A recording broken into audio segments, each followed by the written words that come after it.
11 number, এলেম চর্চা করা, জ্ঞান চর্চা করা।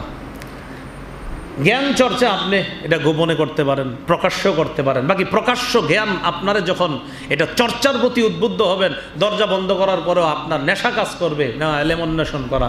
যে আপনার কি, আপনার ইসলামিক বই পড়তে খুব ভালো লাগে, ইদানিং আপনার এরকম একটা দুই, যেমন আপনি গল্প উপন্যাস যেগুলোতে হারাম বা অশ্লীল গল্প লেখা আছে এগুলা কিন্তু পড়ে।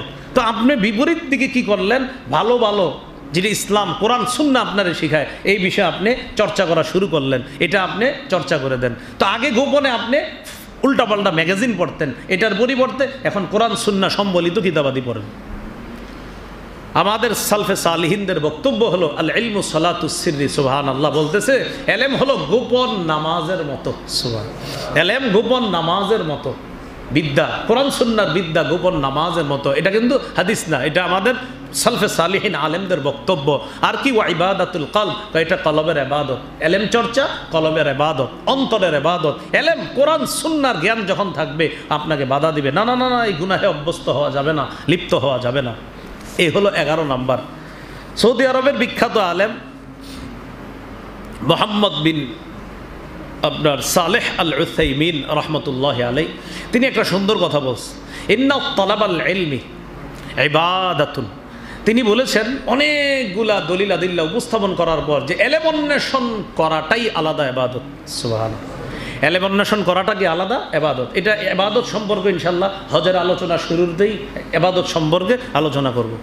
তো এলেম অন্বেষণ করাটাই ইবাদত। অমিন আফজলিল ইবাদাত, কয় শুধু ইবাদত না, কয় শ্রেষ্ঠ ইবাদতের একটা হলো এলেম অন্বেষণ করা। সুবহানাল্লাহ, শ্রেষ্ঠ ইবাদতের অন্তর্ভুক্ত। এগুলো 11 নাম্বার। 12, নির্জনে ইবাদতে অভ্যস্ত হওয়া, যেটা হলো ঘরে বাসায় নির্জনে ইবাদতে অভ্যস্ত হওয়া। এটা আপনার বাসায় করতে পারেন। আপনি বারান্দায় বাতাস আছে, পর্দা দিয়ে দিলেন, বারান্দায় পর্দা দিয়ে বাস বাতাসের মধ্যে বসে বসে কিন্তু তাসবিহ বললেন, জিকির করলেন। এক পয়রা দেখেন না আপনি, মজা কারে কয়, এটা আপনি না করলে বুঝবেন না। আমি যত ওয়াজ করি লাভ হবে না আপনি যদি ইবাদতটা না করেন। আপনি বসে বসে করেন, একটু হালকা বাতাস আছে, ফ্যানও চলতেছে, আবার আপনার জানালা দিয়েও বাতাস আসতেছে, পর্দা দিয়ে দিলেন যেন কেউ না দেখে কথার কথা। তো আপনি ওই মুহূর্তে বসে বসে ইবাদত করতেছেন। এরকম নির্জনে ইবাদতের জন্য ঘরে একটা কক্ষ বানায় নিতে পারেন। অনেকে মাশাআল্লাহ এখন বড় বড় বাসা যাদের, তারা আলাদা একটা ইবাদত কক্ষ বানায়।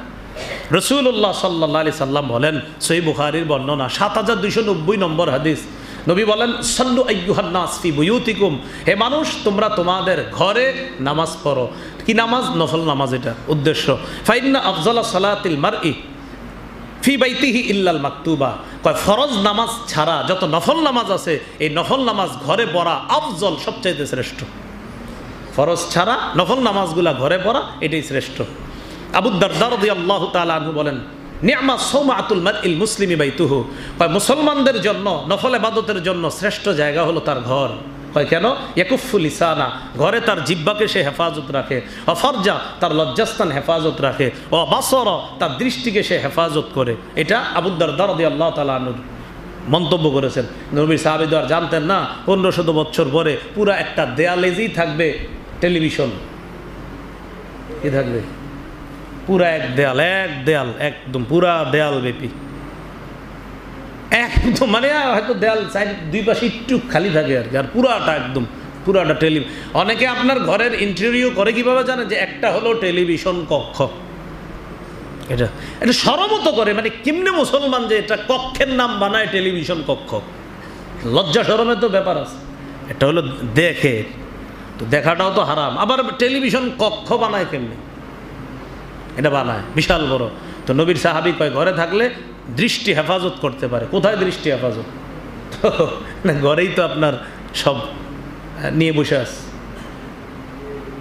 আবু হুরায়রা রাদিয়াল্লাহু তাআলা আনহু বলেন, আসআদুন নাস ফিল ফিতান কুল্লু খাফিয়্যিন নাকিয়্যিন, ফিতনার যুগে সবচেয়ে সৌভাগ্যবান ওই ব্যক্তি যে নিজেকে ফিতনা থেকে দূরে রাইখা চুপে চুপে ঘরে বসে নফল ইবাদত করে, ফরজগুলা মসজিদে, নফলগুলা ঘরে করে, সে হলো সবচাইতে সৌভাগ্যবান ব্যক্তি। হ্যাঁ, সবচাইতে কি ব্যক্তি? সৌভাগ্যবান ব্যক্তি। এই 12টা উপায় বললাম গোপন ইবাদতে অভ্যস্ত হওয়ার। আমি আবারও বলছি, আল্লাহ বলছেন প্রকাশ্য গুনাহ ছেড়ে দাও, গোপন গুনাহ ছেড়ে দাও। গোপন গুনাহ থেকে বাঁচার উপায় গোপন ইবাদতে অভ্যস্ত হওয়া। গোপন ইবাদতে অভ্যস্ত হওয়ার কি উপায়? অনেকগুলো উপায় বললাম। 1 নম্বর, কলবের এবাদতে মনোযোগ দেওয়া, 2 নাম্বার সৎ আমলের নিয়ত করা, 3 নাম্বার গোপনে দোয়া করা, 4 নাম্বার গোপনে জিকির করা, 5 নাম্বার গোপনে কোরআন তেলাওয়াত করা, 6 নাম্বার গোপনে নফল নামাজ বেশি পড়া, 7 নাম্বার গোপনে সিয়াম পালন করা, 8 নাম্বার গোপনে কান্নাকাটি করা, 9 নাম্বার গোপনে সৎকা করা, 10 নাম্বার এতিম অসহায় বিধবা তাদের সহযোগিতা গোপনে করার চেষ্টা করা, 11 নাম্বার গোপনে এলেম চর্চা করা, উল্টাপাল্টা ম্যাগাজিনের বিপরীতে কোরআন সুন্নাহ চর্চা করার চেষ্টা করা, 12 নাম্বার নিজের ঘরের মধ্যে নফল ইবাদতের জন্য একটা সুন্দর কক্ষ বানিয়ে অথবা ঘরের কোথাও আপনি বসে বসে নির্জনে বেশি বেশি নফল ইবাদত করার চেষ্টা করা। তাহলে আশা করা যায় ইনশাআল্লাহ গোপন গুনাহ যখনই আপনাকে গোপন গুনাহে অভ্যস্ত হওয়ার আপনার মানসিকতা আসবে, শয়তান খোঁচাবে, তখনই আপনি ইবাদতগুলো করার চেষ্টা করবেন। আল্লাহ তৌফিক দান করেন। তো রমজান পরবর্তী চতুর্থ কাজ হলো গুনাহ ছেড়ে দেওয়া। আর গুনাহ ছেড়ে দেওয়া কেমন গুনাহ? প্রকাশ্যটাও ছেড়ে দেওয়া, গোপনটা ছেড়ে দেওয়া। গোপন গুনাহ কিভাবে ছাড়বো? গোপন ইবাদত বেশি করব। গোপন ইবাদত কিভাবে করব? 12টা উপায় জানলাম। আল্লাহ আমাদের সকলকে যে কথাগুলো বললাম শুনলাম গোপন ইবাদতেও যেন বেশি বেশি অভ্যস্ত হতে পারি, আল্লাহ তৌফিক দান করেন।